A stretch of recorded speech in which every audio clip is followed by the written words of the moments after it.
Now, a little crash course in Anthurian breeding for snobs, because it can be that way. It depends how you want to look at it. Some people would say it's about caring about the lineage. Some people would say it's just being snobby. So if you collect rare plants, there's actually a few things about this industry that most people don't see. I've been in this industry for nearly 7 years now, and today I want to talk to you about all of the things that houseplant growers don't necessarily want you to know about. Quick disclaimer before we start, none of this video is meant to be evil or attacking anybody. This is literally just how the plant industry works, right? Every seller engages with it, every shop ever. I'm not targeting a particular person, shop, country, anything, okay? Little disclaimer, because I think sometimes my words get taken a little bit further than what I intend them. Anyway, I've divided this video up into sections, so we're going to talk about different aspects of the rare plant industry that you may or may not know about and how it works. Let's go. Scarcity. Scarcity among rare plants. Listen, scarcity almost every time, maybe perhaps 9 times out of 10,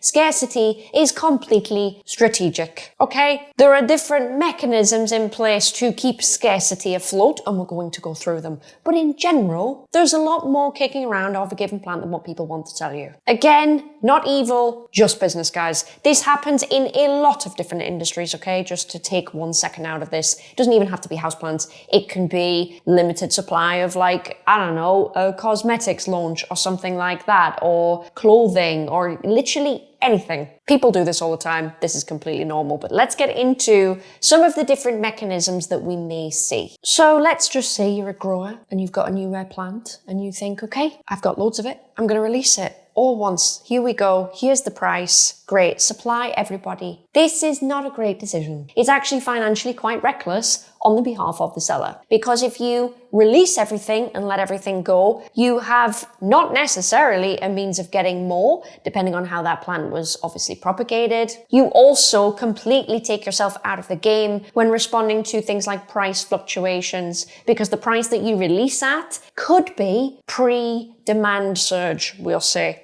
So if you release a plant at $80 and you think that's quite expensive, yeah, it might be, until the right people get a hold of that plant. All of a sudden, everyone wants that plant. You can easily charge $120, $150. Again, this is how it all works, known as being evil here. And yes, I am going to repeat this throughout the entire video because I need people to understand the point and the place which I'm coming from. That does not mean, however, that you're going to tell everybody how many that you have. And there have been notable points in time where people have done this and it's gone quite wrong for them. Case in point, I know I keep mentioning it all the time, but there was an example of a seller in the USA a while ago, maybe it was around about 2021, 2022. They basically bragged that they had about 10,000 or 1,000 Philodendron spiritus sancti. Okay, and that plant was quite rare at the time. And this guy hops on his soapbox and basically says, look at me, I've got tons of them. And everyone turned around and went, oh, well, they're not rare then, I'll just wait. I'll go spend the money on something else that is rare for now. Feel me? Feel me. That was a big mistake. What do we all learn? We learn that you don't actually say the full amount that you have. You don't. It protects you, it protects your prices, it protects your product, it protects your hard work. Another reason why sellers may say that they have less of a plant than what they do, so they might say that they have 10 when they in actual fact have 20. It's not just to be able to respond to price and demand. It's not even to respond to things like propagation. A lot of it is to ensure against death. Think about it. I did this all the time at the shop, and I would say that I had 10 of something. I probably had at least 15, maybe 20 at a push. The reason a lot of the time is if something goes wrong in shipping, you want to be able to replace that plant. It's just the truth. Shit happens, guys. We should know this by now if you've been collecting plants and you've been buying plants overseas. Shit happens. So another reason that we do this is for, I just want to say death insurance or just insurance purposes. We do hold some back. Needless to say, controlling the supply of the plant that you are releasing does control the price margin. And these things can take a long time to produce, guys. Even if it's tissue culture, it doesn't mean it happens overnight. It's still months. You need to control your margin to make sure that it doesn't literally drop overnight. We have seen more situations now in the tissue culture vibe where sellers are kind of flooding a little bit, and it's a little bit more on the heavy end. That has changed a little bit, but the only reason that has changed in that manner is because plants are faster to propagate. If plants weren't as fast to propagate, they would be a lot more scarcely controlled than what they are. But as soon as you know something's tissue cultured, it's kind of a race against time anyway. So that is the one area where I would say that this kind of bends a little bit, but still, things are held back. For example, case in point, the Monstera Devil Monster, big plant, big deal. It was originally sold for God knows how many thousand when it came out. That can be paid for via tissue culture now. It's $1,000 a unit, roughly. There are some deals if you buy more than one, God forbid. But that will be held as high as possible for as long as possible. They've probably got loads, I don't doubt it. But it's one of few things that's worth money, and they want to control the price. So that's the way the cookie crumbles. Section 2. So this is something I have briefly talked about on my channel. People don't like hearing it, but it's just true. And that is when you buy rare plants, you are not the first customer. You are probably the last customer, including not just people that buy from shops and they're just hobbyists, including even shops. You are often the last customer. Unfortunately, even on the row of shops right now, unless you're a super large shop, pretty much everybody is ahead of you. It's just true. What do I mean by this? So take, for example, again, it's going to be a very good example for this video, Monstera Devil Monster. That came out, I can't remember the actual show, I think it was a Bangkok show, and I think someone paid a ridiculous amount of money for a large devil monster, right? Now, the people that created or found or whatever, the people that originated Devil Monster, knew full well that they were going to a show. They knew this would be the first time where it would be seen. And what these places do all the time before shows start is they trade between nurseries, and they will give up the first opportunity to get a plant from one nursery to another, and that will be paid for at a price. Sometimes these nurseries buy one, sometimes they buy two. I've had personal experience of this when I sold my variegated Gloriosum to a very prominent nursery owner, you could say, in Thailand, and it was an astronomical amount of money per Gloriosum, and I think they bought 2, maybe 3, can't remember, and it was for propagation purposes and everything else, right? But in those plant shows, the trade has already happened between all those nurseries before the show opens.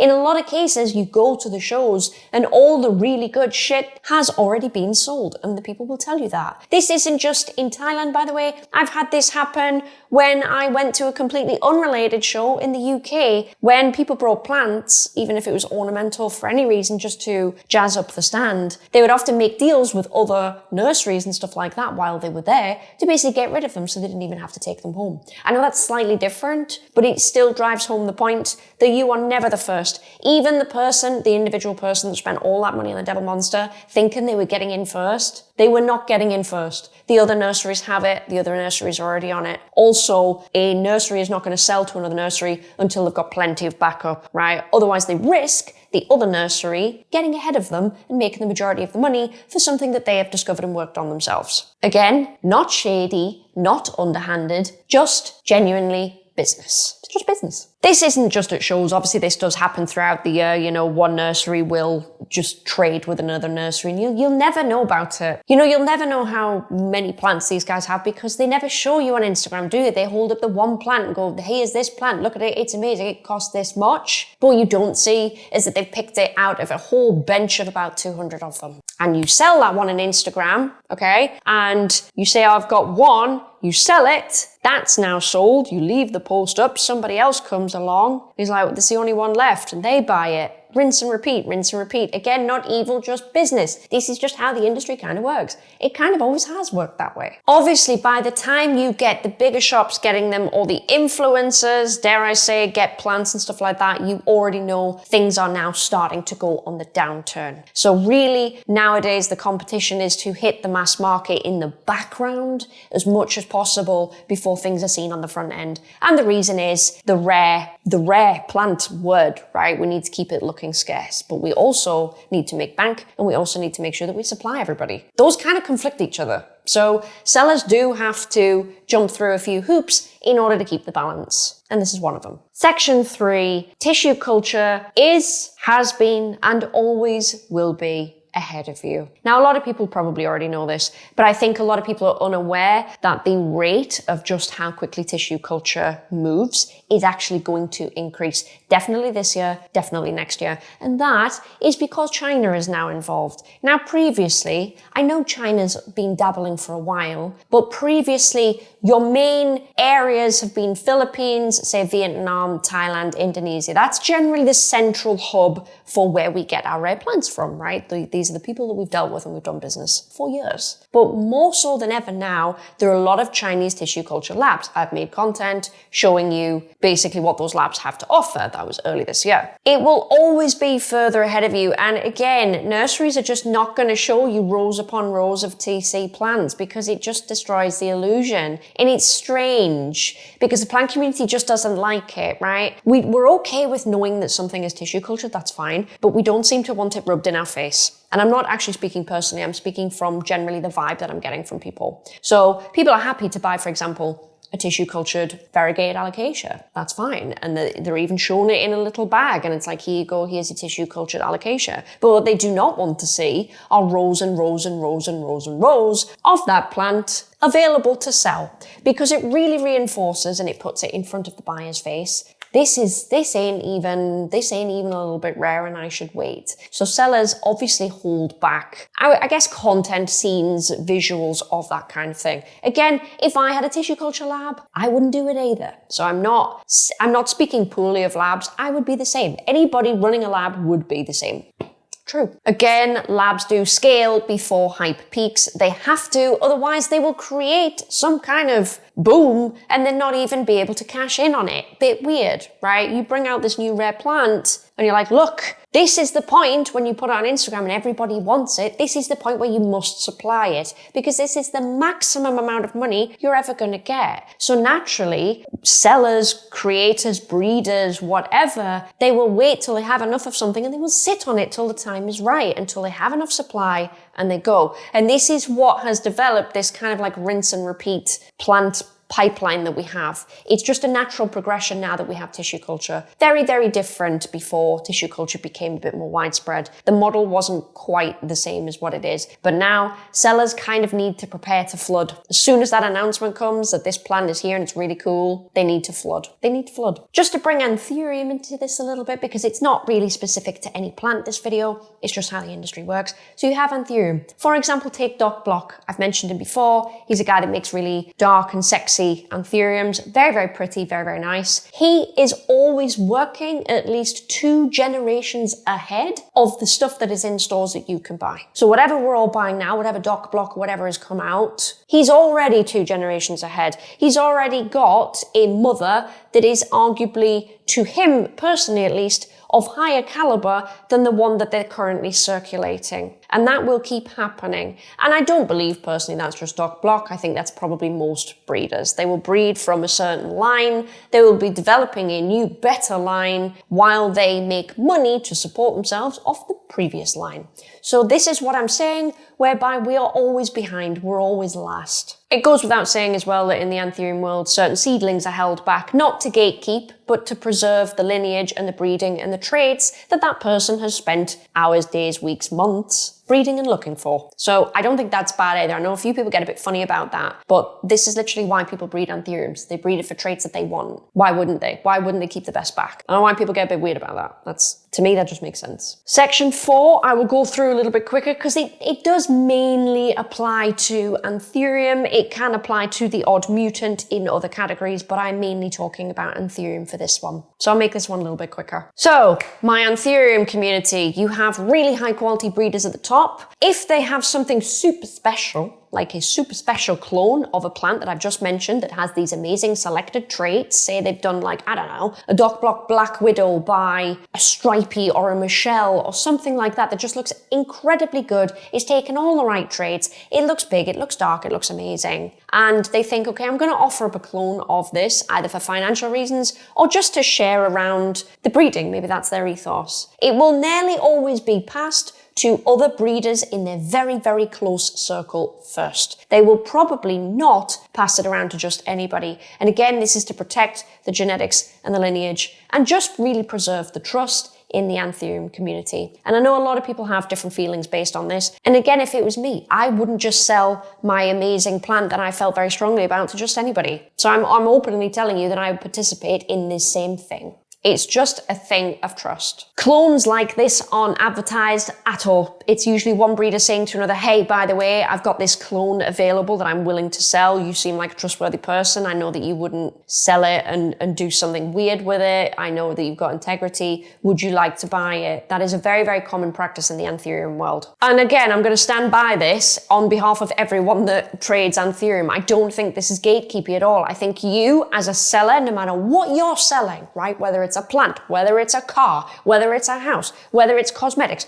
whether it's something you make on Etsy, every single person has the right to choose who they sell something to. And I think there's nothing wrong with that. If you think differently, that's fine. But I think there's absolutely zero wrong for that. And I've exercised that same right in the past with my shop. I found out someone was doing something very, very nasty online. Could be something, something racist, or they were just being horrible to me or somebody else or another creator. I've found out about that and I've refused them service. You can do that. Nothing wrong with it. That is your right as a seller. Section 5, price anchoring and market conditioning. What do I mean by that? So something can be rare. It can be not rare. It doesn't really matter. The point is the price that is set when this thing releases. Somebody has to make that call. And in the case of, say, Devil Monster, sorry, I know I keep using it, somebody made that call on what that price was. That then propagates, forgive the pun, to the next seller that will make the same call, if not a little bit more. If they make the same call selling the same plant for the same amount of money, that's fine, it's preserved the price. What will likely happen is that seller will need to make a profit on what they've just been sold, so the price may go up. This actually leaves room really well, to be honest, for the original seller to compete with the other sellers, even though they've sold the plant to them. Again, business 101. But price anchoring is an important part of that. Say that you unveil a plant at a show. It could be anything. It could be a really sexy philodendron, a sexy variegated Anthurium. You unveil at the show and you say, this is the price. Social media covers the show. It's like, this is the price. You've anchored your price point. That is the maximum that you're probably ever going to get for it. It's very, very important that collectors and growers and shops and nurseries make decisions like this, and they make them in the right way. And the way that social media works is that they kind of know how to go about this now. Again, as part of the life cycle, guys, prices don't stay this high. Obviously, things normalize and they drop, but it's about that initial price that comes out needs to be set. And the art of doing it is setting something that you're happy with, but also something somebody else could make a profit on if you sell it high up enough, but also you can compete with that new price. Capiche? I know, it sounds more complicated than it is. I'm probably terrible at explaining it. Section 6, risk management. And I don't actually mean the risk for you guys. You guys have your own risks, but depending on where you buy from, you are protected. Most of the time, or you should be. If you buy from a shop that buys, say, a tissue culture plant and sells it on, you should be protected, because what was the point of buying from that shop if you didn't have some protection? What would be the point of paying for those margins, right? However, when sellers, not just the nurseries at the top, when shops set these margins, there are a few things they do have to calculate. It's not just about price anchoring. There's a few other factors here. And I used to do this all the time at the shop. For example, I have a price of my plant, and it is based on a few things. I know a lot of people think, oh, this plant it costs this much from a nursery in Thailand, therefore I should be able to buy it at that. And it's like, yeah, if you go direct. But what you are not considering is the possible death of a plant. Does that grower replace that plant, or is it just deemed part of the risk? I know throughout the years that I've bought plants as part of my shop, it was just deemed part of the risk. So a lot of the times, a shop will make those purchases, yes. They have to buy more than what they intend to sell, because some are probably going to die on arrival, and that's the game you play. Sellers don't get compensated for that, or at least they didn't when I did my job. If it's variegated, heck, some shit might revert. You have to account for that. Sellers should be accounting for that. If I bought a variegated batch into the shop and one of them reverted, that's not really going up for sale. I'm now going to have to chop and prop it or do whatever I need to do, so I can't factor that in as part of getting my money back. Not only just buying more plants, you have to consider that these shops have to pay for import and export fees. They can be a lot, especially coming into the UK. I know it's different based on country to country. Heck, I don't even know what's happening in the US at the minute with all that. I haven't got a clue. I can't keep up. But there is more to it. It's all about risk. And the grower at the top has risks. The shop at the bottom has risks. And the shop is aware that it is competing with the average Joe that could just buy straight from Thailand. It knows that. And that is why at the moment, it's very, very difficult for shops. It just is. Shops are having a generally shit time.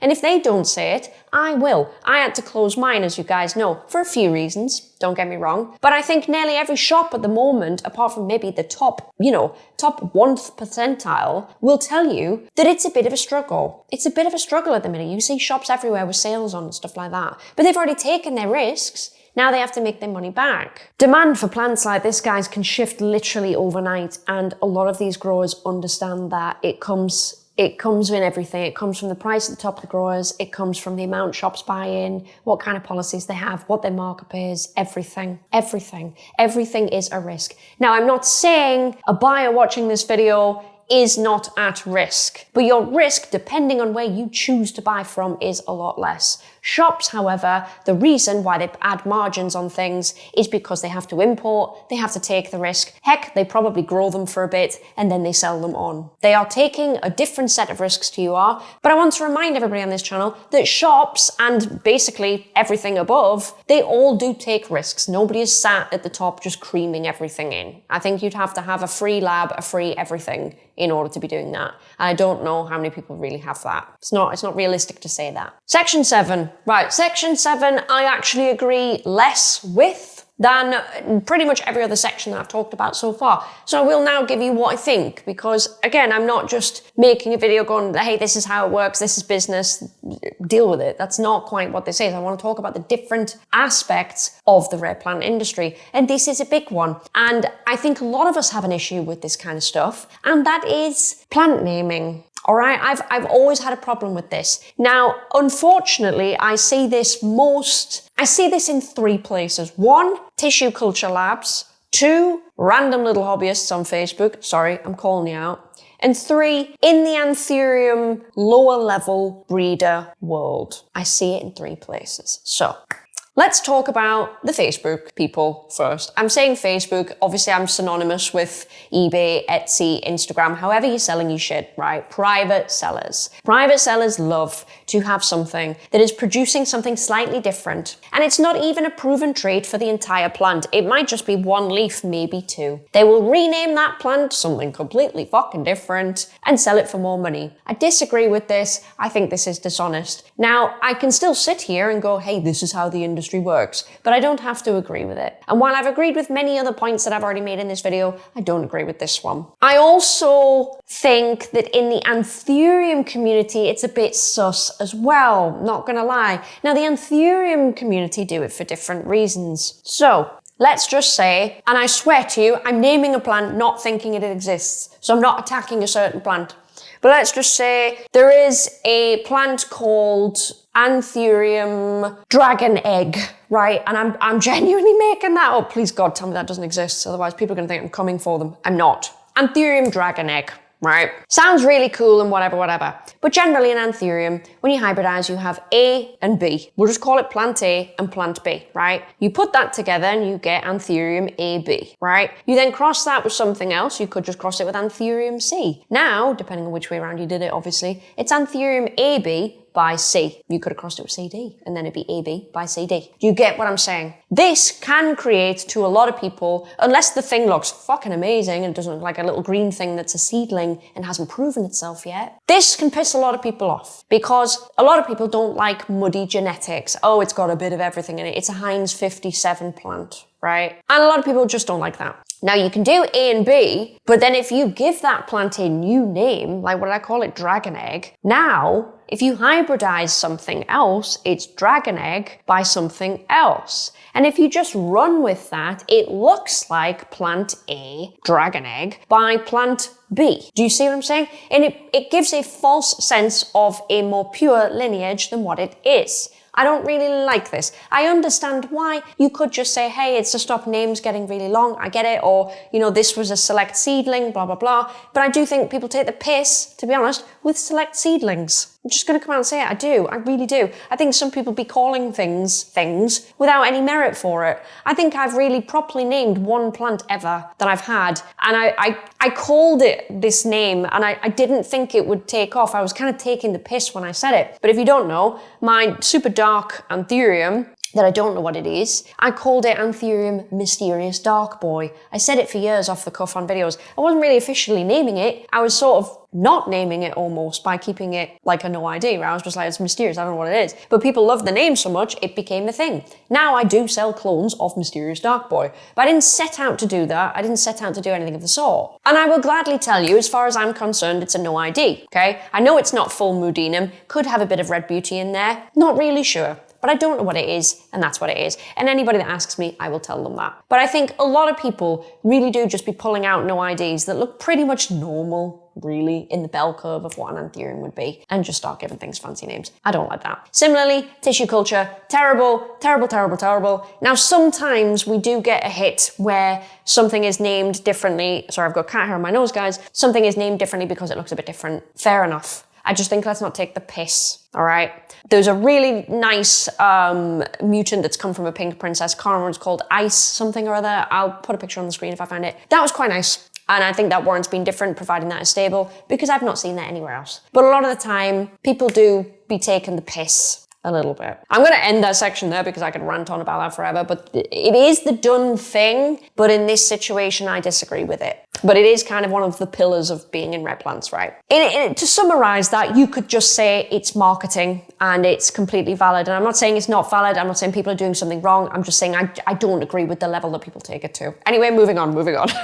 But here's the part nobody wants to admit. Section 8, the hype machine. Because, like it or not, everyone watching these videos that buys plants or engages in Instagram or does whatever, I guess, you are all part of the hype cycle. You're all contributing to it. And again, nobody's doing anything bad because the growers need you to do this. And you need the growers to do what they do. It is a cycle and it's kind of, I don't want to say it's an equilibrium, but it's an ecosystem whereby everything just works. They need you to do your thing. You need them to do their thing. But you have to acknowledge that you have some part in this by sharing things, by obsessing over things, by doing all the things. Again, none of this is wrong. I'm just saying acknowledge your position on the graph. You see what I'm saying? Because, for example, when people flip plants, it does still happen. I just think we've stopped giving a shit about it, to be honest, but it definitely still happens. People artificially inflate scarcity sometimes by doing it because boom, boom, boom, in and out, in and out, in and out, in and out, in and out, before anybody has the time to even think. And growers need to react to this. They'd be fucking stupid business people if they didn't react to it. If hype goes up around a plant, a grower is going to react. Heck, if I still had my shop, I bought in a plant, I sold it for £100, all of a sudden it went all over the internet and everyone was selling them for more money. Do you really think I wouldn't raise my price? Come on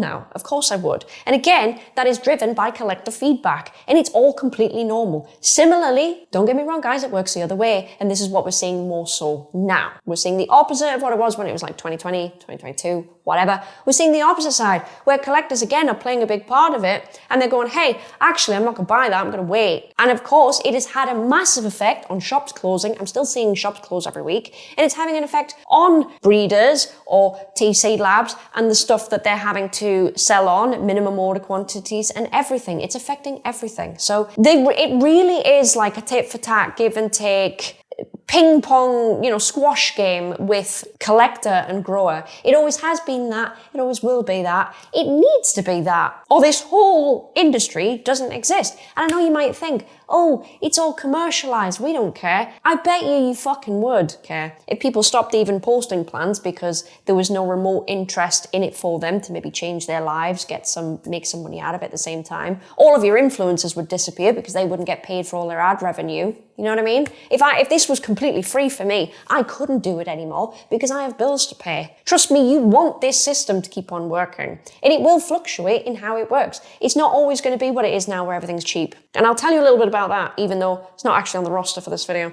This video might get a bit long. For example, eventually a given plant will stop being produced. Say, for example, Pink Princess, right? Prices are going to get so low and people don't care that the margin on them is going to be so small. Nobody cares. And tissue culture labs, doesn't matter where they are in the world, they're going to look at a bench and go, no, we'll not put that one in. It's not selling. We're making hardly any money off it. It's ran its course. Let's just shelve it for now. We don't care. We'll not produce that anymore. We'll produce something else. And then slowly but surely, those plants that sort of dipped first, eventually, guys, they will have their resurgence. Eventually. But it will take things like things becoming scarce. Somebody will put something on YouTube one day where they've got one and everything will just come back up. This is what happens. This is the life cycle of plants. And we should all be part of it and we should be thankful for it. Because if you all didn't care about it, you wouldn't be watching my video right now. You wouldn't be watching someone sit and talk about the industry if you didn't give a shit. And you're still here watching it. We are all very, very important in this industry. There is no side that is more important than the other.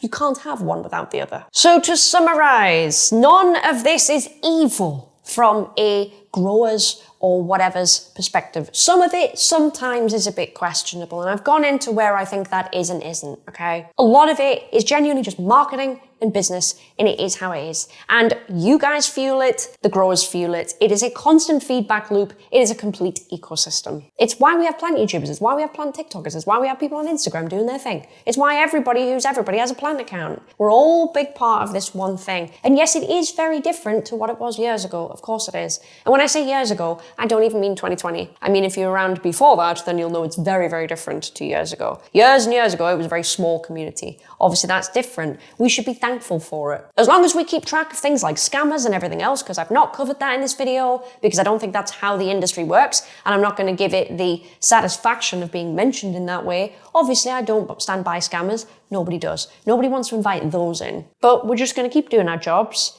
and make sure that this ecosystem just keeps going, because we are genuinely all part of it. And if you weren't, you would not be watching this right now. I would not be filming this right now. It's fact of life. The rare plant world, guys, I'm sorry, it's not magic, it is just business, but I'm glad to have been a part of it. I am still part of it in a completely different way, but I'm not going anywhere. I'm sure nobody else is going anywhere. I wish all of the shops every success, to be honest. I know it's tough out there, guys. I know it's tough. I experienced it firsthand. I completely understand. I'm with you on this. Try and ride the wave if you can. Other than that, guys, keep supporting the people that you like to buy from. Give somebody's picture a like. Just engage in a positive way in this community. You don't have to buy something, obviously, but just be positive. Just acknowledge we're all part of the same thing. We just sit at different points on the graph. That's it from me. Bye, guys.